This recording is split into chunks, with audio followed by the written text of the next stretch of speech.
Fala, meus amores, seja bem-vindo e bem-vinda. Mais uma aula de física agora para começar. Uma aula ainda dentro do conteúdo de estática. Essa aula vai falar de condições de equilíbrio de corpos extensos e das alavancas. Então já separe aí seu papelzinho, sua caneta, que a aula começa depois da vinheta. Seja bem-vindo, seja bem-vinda a mais uma aula de física. Já vamos começar aqui uma aula de agora, falando de momento de uma força, tema que a gente já trabalhou na aula anterior a essa, aqui nessa mesma playlist, mas agora com aplicações, entendendo como isso aparece de forma real dentro de uma questão e como isso aparece no seu cotidiano. Tá pronto para começar a entender esse conteúdo? Então vamos começar agora. Olha só, meus amores, equilíbrio de um corpo extenso. Qual é a condição para que algo esteja em equilíbrio? Lembra? A condição é que a força resultante sobre ele seja nula. Mas quando o tamanho do corpo é muito grande e precisa se colocar essas dimensões em consideração, aí a gente tem que adicionar uma informação a mais. Então já vamos começar aqui, ó. Eu já anotei aqui equilíbrio de um corpo extenso, inclusive já até rascunhei aqui uma figurinha para usar como ilustração. Mas é importante que você saiba que a regra é a seguinte: são duas condições para que um corpo se mantenha em equilíbrio. A primeira condição, deixa eu botar aqui, são duas condições, 1 e 2. Pronto. A primeira condição para que isso aconteça é que a força resultante atuando sobre ele seja nula. E eu acho que você já lembrava disso, não é mesmo? Muito bem. Só que agora a próxima regrinha é que, além disso, a gente precisa levar em consideração que tem momento. E aí, então, a soma do momento, dos momentos que atuam sobre um corpo, a soma desses momentos ela precisa ser nula também. E aí, vamos lembrar o que é momento, que já foi discutido na aula anterior. Vamos colocar aqui uma setinha aqui para o lado e vamos relembrar aqui o que é momento. Momento é o produto entre uma força e uma distância. A distância é chamada de braço. É importante também lembrar que essa força ela é perpendicular, ou seja, ela forma 90 graus com essa distância, com esse braço. Combinado? E aí essas forças tenderão a fazer algo girar. Então, quando isso acontece, o objeto poderia até estar parado, mas ele poderia estar rotacionando, e aí não seria uma situação de equilíbrio. Para ser equilíbrio, a gente vai garantir que esse objeto esteja, de fato, sem movimento de translação e sem movimento de rotação. Combinado? Então vamos lá. Vamos começar a discutir aqui com alguns exemplos. Primeiro, vamos imaginar esse exemplo que você está vendo aqui. Já até tem outros exemplos já aqui abaixo, mas eu já quero chamar a sua atenção para esse caso aqui. Bom, a gente já sabe que todo objeto tem peso, não é mesmo? Então a gente tem, nessa situação, dentro desse probleminha, a ação da força-peso do objeto A. Então tem um peso do objeto A puxando ele para baixo, mas também existe o peso do objeto B. O peso do objeto B, que inclusive é maior, já que o objeto B está desenhado grandão aí, é justamente para destacar que o peso dele é maior. Só que além desses dois pesos, nós temos um terceiro peso. E qual é o terceiro peso? Esse terceiro peso aqui é o peso da própria barra. Então nós vamos partir de uma suposição. Deixa eu anotar aqui para você. Ó. Nós vamos supor que essa barra ela é homogênea. E o que eu quero dizer com que a barra é homogênea? Homogênea. Pronto. Eu quero dizer que a massa dela está distribuída uniformemente. O que implica dizer que o centro de massa vai coincidir, deixa eu pegar a caneta vermelha mesmo, vai coincidir com o centro geométrico. Olha aqui onde está o centro dessa barra, o centro de massa dela. Então ela vai ter também para cá, ó, um peso, só que é o peso não do objeto A nem do objeto B, mas dessa barra. Eu vou colocar aqui um P de peso e vou escrever aqui barra, o peso da barra. Pronto. Então nós temos três pesos atuando aqui. Agora não só tem peso, ainda tem uma quarta força, que seria a ação da força normal feita pela base, pelo ponto de apoio, que está ali fazendo uma força para equilibrar. Vamos chamar aqui de força normal, colocar um Nzinho aqui em cima e está aí desenhado 4 forças atuando nesse problema. Agora, essas 4 forças precisam obedecer essas duas condições que a gente viu aqui no início. Primeiro, essas forças precisam se anular. Então, qual é a regrinha para a gente escrever elas se anulando? Vamos anotar aqui do ladinho. Primeira coisa é que, eu vou tirar essa palavra homogênea porque você já entendeu e já anotou. Se você quiser, você volta e faz um print. Vamos lá, primeira condição, a força resultante tem que ser zero. Isso implica dizer que se a gente pegar a força peso de A, somar com o peso da barra, olha que todas essas duas forças são para baixo, somar com o peso do objeto B, tudo isso está para baixo. Isso aqui tem que dar o mesmo valor em módulo da força normal. Percebeu? Que é para que elas se anulem, a força para cima tem que ser igual à soma das forças que estão para baixo. Então a primeira condição aqui, ó, já foi atendida. Pronto, está atendida, está ok a primeira condição. Mas qual é a segunda condição? O momento tem que ser zero. Então, quando a gente pensar aqui, ó, vamos trocar de cor de caneta, vamos de lilás, quando a gente pensar em momentos que são no sentido anti-horário, nós vamos pensar em momentos positivos. Esse aqui também é um momento positivo. Opa, só o maisinho, né? Só o maisinho. Ops, baguncei. Só o maisinho. Pronto, momento positivo. Enquanto que esse aqui está fazendo um momento para cá, vamos dizer que ele é negativo. E a gente já tinha definido isso na aula anterior. Toda vez que for no sentido anti-horário, vamos considerar aqui na nossa aula que ele vai ser positivo e no sentido horário que ele vai ser negativo. Agora observe que esse N, ele não faz momento. Ele não faz momento porque ele não tem tendência de fazer esse objeto girar nem para um lado, nem para o outro. Porque ele está justamente apoiado sobre o eixo de rotação, a origem do nosso sistema cartesiano. Então não há uma distância entre ele e o eixo de rotação, então ele não faz normal. Fez sentido? A normal tem que ter uma força e tem que ter uma distância. A força existe, mas não existe distância porque ele está no próprio eixo de rotação. Agora, quando a gente for fazer essa soma para dar zero, aí a gente vem aqui, ó, a soma dos momentos tem que ser zero. Isso implica em que? Vamos anotar aqui, ó, o momento do peso de A somado com o momento do peso da barra, somado com o momento do peso de B, tudo tem que dar zero. E aí quem é quem aqui? Vamos abrir tudo isso aqui. Vamos lá, momento é força vezes distância. Quem é o momento do peso A? É a força peso A vezes a distância que ele atua. Então seria assim, ó, o peso de A vezes. Qual é a distância? Aí a distância que a gente considera aqui, ó, ela tem que vir até aqui, ó. Então, deixa eu... Pronto. Ela tem que vir desse ponto até esse aqui, ó. Essa é a distância aqui. Eu vou chamar aqui, ó, de XA. A distância X, a distância horizontal, onde atua o peso A. Então seria peso de A vezes XA. De boas? Muito bem. Agora vamos somar com o peso da barra, com o momento do peso da barra. Então a gente vai fazer o quê? Peso da barra,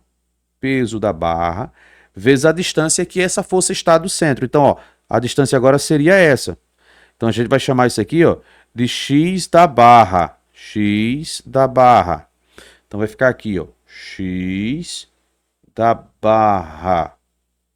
Nossa, como ficou grande essa palavra. Agora vamos somar com o momento do peso B.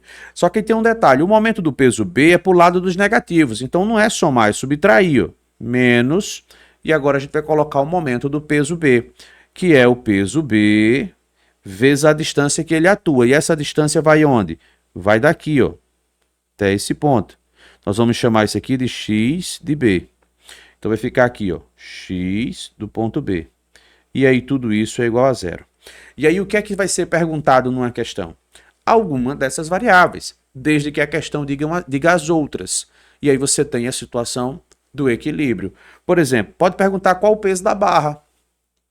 Então ele teria que dizer qual é o peso de A, ele teria que dizer qual a distância que A está atuando, ele diria que qual a distância do centro de massa, qual o peso de B, qual a distância que isso aqui está atuando, para só faltar uma informação e você descobrir ela.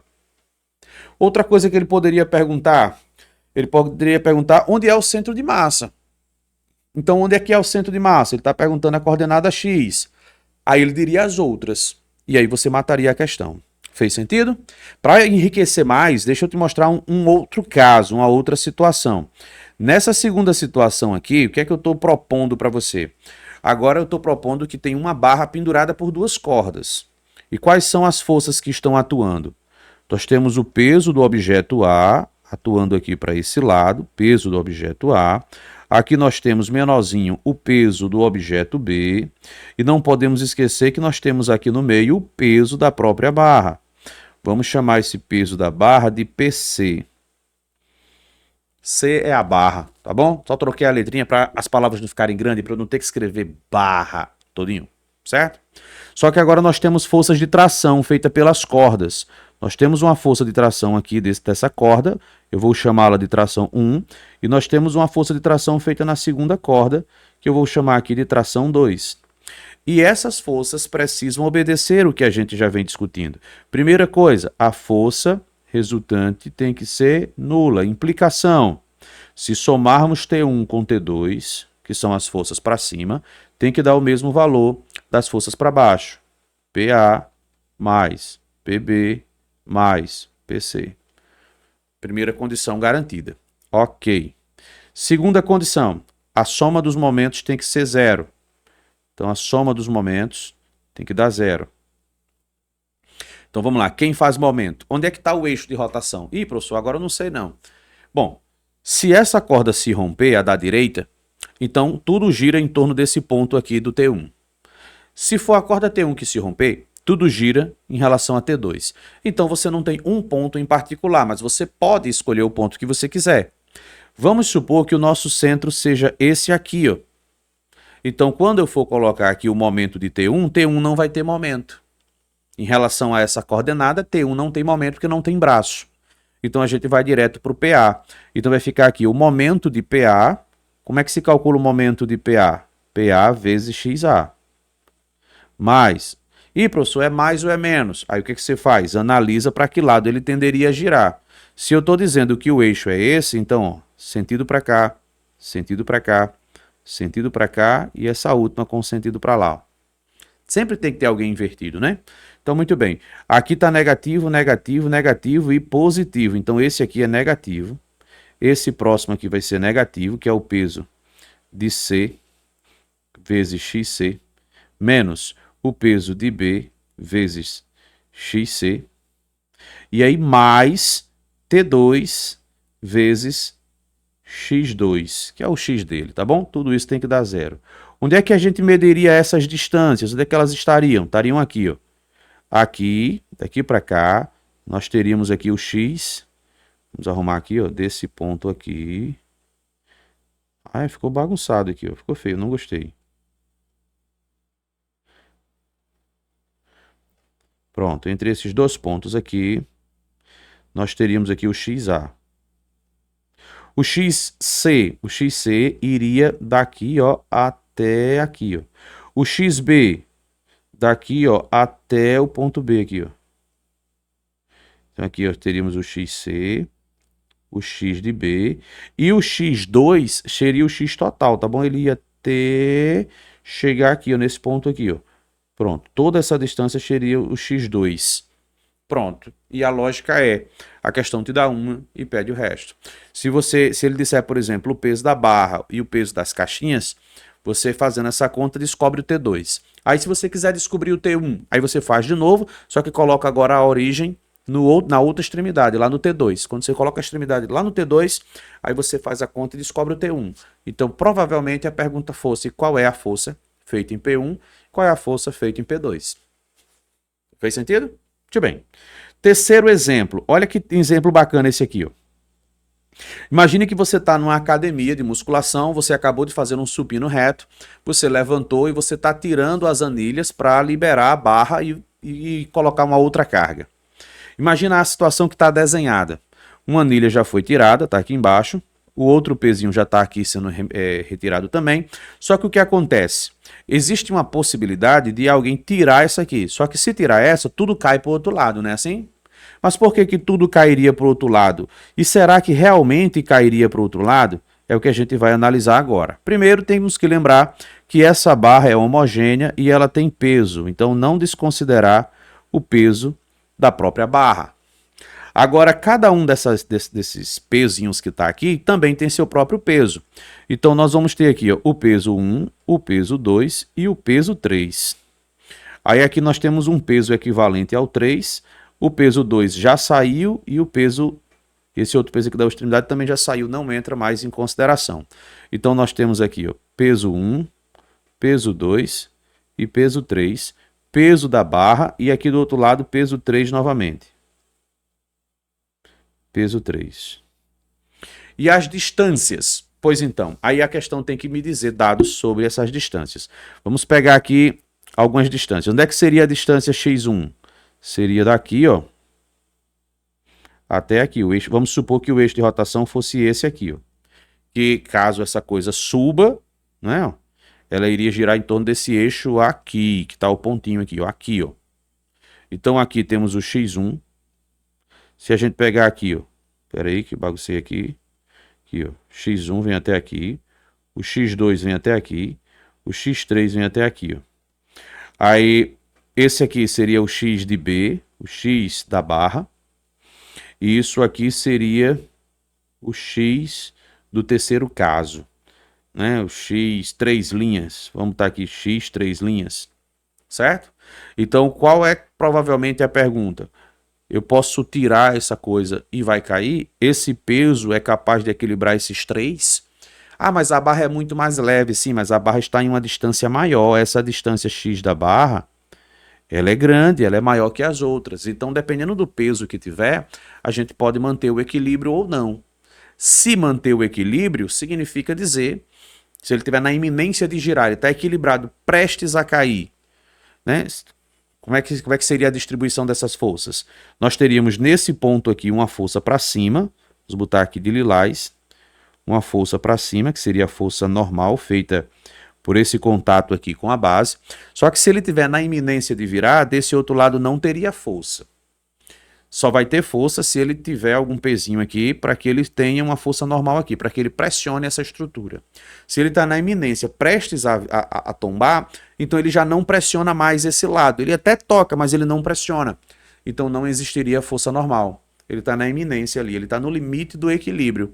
Então as forças para cima tem que ter o mesmo valor das forças para baixo e a soma dos momentos, respeitando seus respectivos sinais, tem que dar zero também. A estrutura da continha é a mesma.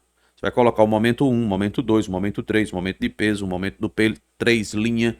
Você vai colocar todos os momentos. No final põe igual a zero. E aí aquilo que foi perguntado no comando será uma dessas variáveis. Substitui as outras e marca a resposta certa. Viu como é simples? Pode até ser uma questão trabalhosa no sentido dela ser grande, do rascunho não ser tão pequeno, mas que certamente não é uma questão que você não faria. Talvez você não a fizesse no primeiro momento da prova porque você está procurando as questões fáceis, mas certamente você voltaria, faria e acertaria. Vamos para mais um caso. Vamos ver aqui mais outros exemplos que são as aplicações em alavancas. Olha o que acontece aqui. Nós temos 3 tipos de alavanca e o primeiro desses tipos chama-se alavanca interfixa.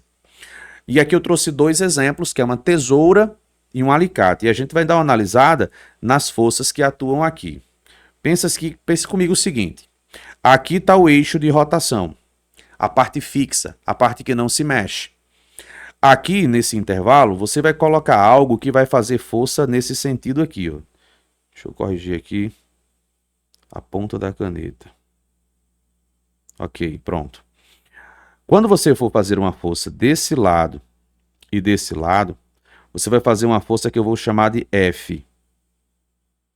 Eu vou chamar de FP, é a força potente. Enquanto você faz a força FP, aqui dentro você vai ter algo se opondo a essa sua força.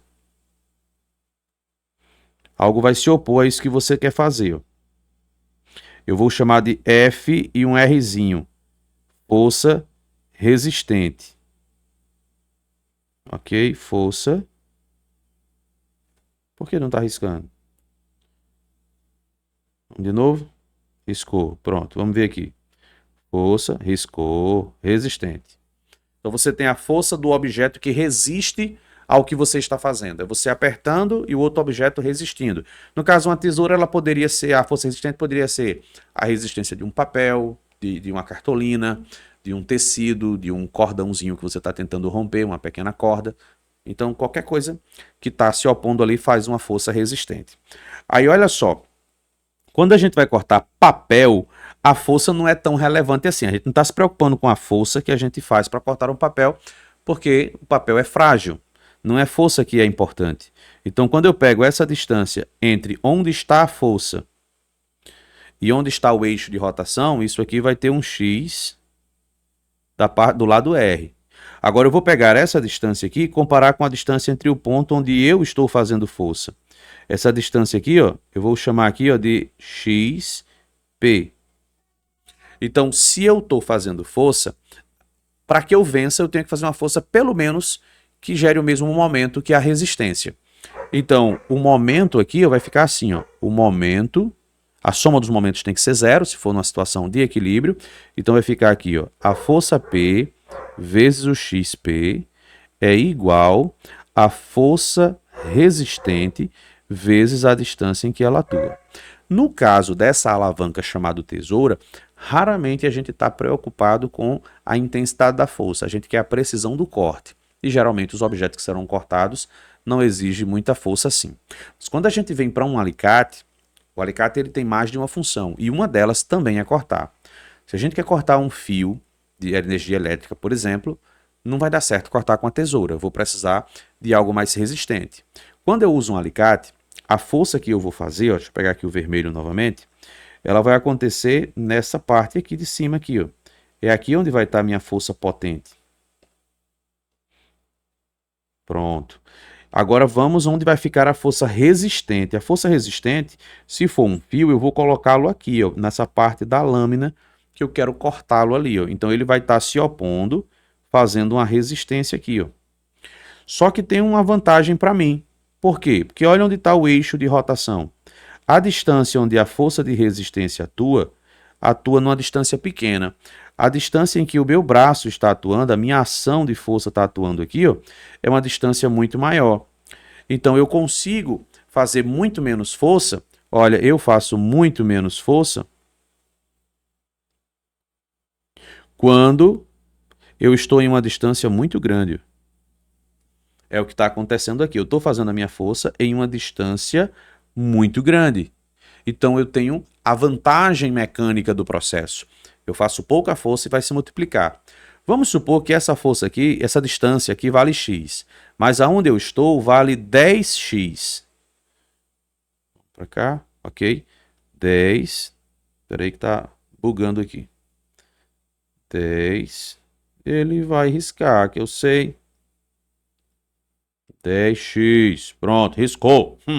Olha, se eu estou fazendo a força num lugar onde a distância é 10 vezes maior, aqui ó, 10 vezes maior, quer dizer que a minha força vai ser 10 vezes menor, vai reduzir.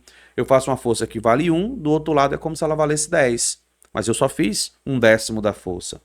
Então, quanto mais distante eu segurar o alicate, se eu fizer a força aqui nessa extremidade, eu vou aumentar mais ainda o braço da ação da força. Então, eu diminuo mais ainda a força que eu faço. Ou então, se eu pego o objeto aqui que está se opondo aqui, ou resistente, e trago ele cada vez mais para próximo do eixo. Quanto mais pertinho do eixo, menos força eu preciso fazer. Eu vou lhe dar agora um outro exemplo de uma outra força resistente. Ou, desculpe, de um outro tipo de alavanca. Que é a alavanca interresistente. Já já eu volto para dizer o porquê desses nomes, tá bom? Olha o que acontece no carrinho de mão. O carrinho de mão é sim uma alavanca. O chão está aqui embaixo, ó. Está aqui o chão aqui desenhadinho aqui representado por essa linha azul. E olha o que é que vai acontecer. A força que a gente faz para erguer o carrinho de mão, ela acontece aqui, ó, nessa extremidade aqui, ó. Essa é onde fica a força potente, a força que a gente faz. Agora a força que se opõe, vou desenhar aqui de verde, é a mercadoria que é colocada aqui dentro. Então a coisa que for colocada aqui dentro fará uma força-peso aqui para baixo. Mas onde é que está o eixo de rotação? O eixo de rotação está aqui, ó, no centro desse eixo do pneu. Então as distâncias ficam onde? As distâncias ficariam aqui, ó. Daqui para cá, nós temos uma distância x. E nós temos essa outra distância aqui, ó, que seria a distância aqui, deixa eu subir aqui um pouquinho mais. Pronto. Seria essa outra distância aqui para o ponto onde eu estou fazendo a força. Como eu faço força em uma distância maior, então eu faço menos força. Pela proporção que a gente tem aqui, isso aqui deve valer x, isso aqui deve valer uns 3x. Então, nessas condições, eu vou fazer uma força que é 3 vezes menor. Por exemplo, se eu consigo fazer uma força para levantar 50 kg, usando um carrinho de mão, eu consigo levantar 150 kg. Agora, se eu for um cara mais estrategista, o que é que eu vou fazer? Eu vou pegar as coisas mais pesadas desse carrinho, vou tirá-las daqui do centro e vou tentar empilhá-las aqui, ó, o mais perto aqui possível. Vamos botar o centro de massa da carga nesse ponto. Tudo que era pesado foi lá para frente. Então eu diminuí, na verdade, o braço da ação da força resistente. Então a minha força agora, se isso vale X, é claro que isso aqui não é 3 vezes maior. Deve ser 1, 2, 3, 4, 5, 6, 7, 8. Vamos botar aqui, ó, 8x. 8x. Então eu vou estar fazendo 8 vezes menos força. Então eu ampliei a minha capacidade de carga. Você viu aí como foi inteligente? Imagine o caso de um carrinho de supermercado. Visto de cima, o carrinho de supermercado ele tem essa forma assim, ó. Aqui atrás tá a partezinha onde você vai segurar. E aí você vai lembrar que ele tem 4 rodinhas. Uma rodinha fica aqui, outra rodinha aqui, outra rodinha fica aqui embaixo e uma outra rodinha fica aqui. Confere? Então, quando você vai tentar fazer uma curva com o carrinho, levá-lo para esse lado, girar o carrinho para um lado ou para o outro lado, o eixo de rotação é as rodinhas de trás. Esse é o eixo de rotação. Ele vai girar em torno desse ponto. Quando você gira ele para o lado da esquerda, ele gira em torno desse ponto aqui, ó. Porque são as rodas da frente que se mexem. Quando você gira ele para a direita, é esse outro ponto que vai funcionar como eixo. Tudo vai girar em torno dele. Então, o que é que eu preciso fazer para diminuir a força que eu faço? Observe que os carrinhos de supermercado, quando visto de perfil, ele tem a sua caçamba assim, ó. As rodinhas estão aqui e aqui, mas percebeu que ele tem uma inclinação para trás? É justamente para que você tenha como colocar as coisas pesadas das suas compras alinhadas com a roda traseira. Você vai colocar as coisas pesadas aqui atrás, ó. Você vai colocar aqui atrás os pacotes de feijão, os pacotes de arroz, de macarrão, tudo aquilo que tem um peso maior, você vai trazendo para a parte de trás do carrinho para ele ficar alinhado com o eixo de rotação, que é a roda traseira. Então essa parte aqui não vai ter momento, ou se tiver vai ser muito pequeno, porque não vai ter braço. Então você consegue girá-lo com facilidade. Sua força vai ser muito maior. Você está fazendo uma força aqui, ó. Olha como a distância é grande. Agora olha onde está a outra distância como é pequena. Então você está na vantagem. Agora imagine que você não sabia disso e você fez assim, ó. Colocou as coisas pesadas aqui na frente do carrinho. Olha como ficou grande o eixo aqui do carrinho, o braço do carrinho. E o seu braço vai estar num canto pequeno. Então, quando você tentar girá-lo, você vai precisar fazer muita força desse lado. Muita. Mas se você botar as mercadorias aqui atrás, olha que fácil, você faz bem pouquinha força e tem total controle sobre o giro do carrinho de supermercado. Fez sentido? Calma que não acabou ainda tem aqui mais um tipo de alavanca, que são as chamadas de interpotentes. As alavancas interpotentes têm como exemplo aqui, o que eu trouxe para você, a pinça. E aí pode ser qualquer pinça, desde essa aqui até aquela que se usa para retirar os fios da sobrancelha. Aqui a força potente atua aqui, ó. Você coloca o seu dedo aqui e você vai pressionar aqui, ó. É aqui onde vai estar a sua força potente. Você segura com um dedo de um lado, outro dedo do outro lado, né? E você faz aqui a força. Cadê o eixo? Lembre-se que essas duas coisinhas aqui, ó, elas vão se fechar aqui, ó. Então, o objeto que for colocado aqui entre elas, ele vai tender aqui a fazer uma força de resistência aqui. Ele vai resistir ao que você está fazendo. E o eixo de rotação está aqui. Todo esse mecanismo vai abrir e fechar em torno desse eixo aqui, ó. Então, o que é que a gente faz? A gente já percebe que a distância onde a gente está fazendo força é a pequena.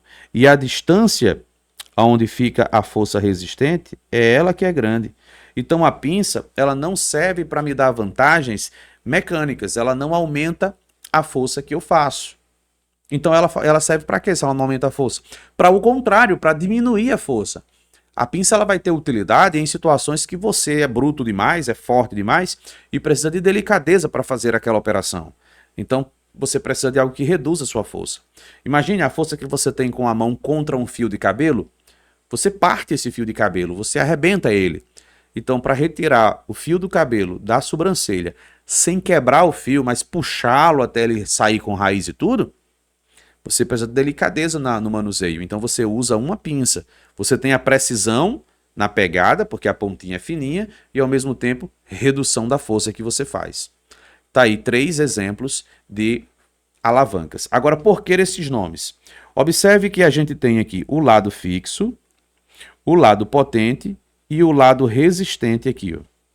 Quem está no meio dos 3? Nesse alinhamento, quem está no meio é a parte potente, por isso o nome de alavanca interpotente. Quando a gente vem para o caso do carrinho de mão ou do carrinho de supermercado, quem está no meio desses 3 itens que eu falei? A gente tem força potente numa extremidade, força ponto fixo na outra extremidade, certo? Que é o fixo, é o eixo. E aqui no meio, entre eles, nós temos a força resistente, a carga. Como quem está no meio é a força resistente, ela é chamada de interresistente. O nome é dado pela grandeza que fica no meio, entre as demais. Olha o caso da tesoura. Quem fica no meio aqui? Ó? O ponto que é fixo. Ponto, a força potente de um lado, a força resistente do outro lado e o ponto fixo entre eles. Entre eles está interfixa. Simples assim. Você viu como a alavanca é um assunto simples? Uma máquina simples de uso de cotidiano e com um significativo potencial para fazer parte da prova do Enem desse ano. Agora é praticar, fazer exercícios. Bons estudos, forte abraço e até a nossa próxima aula. Tchau!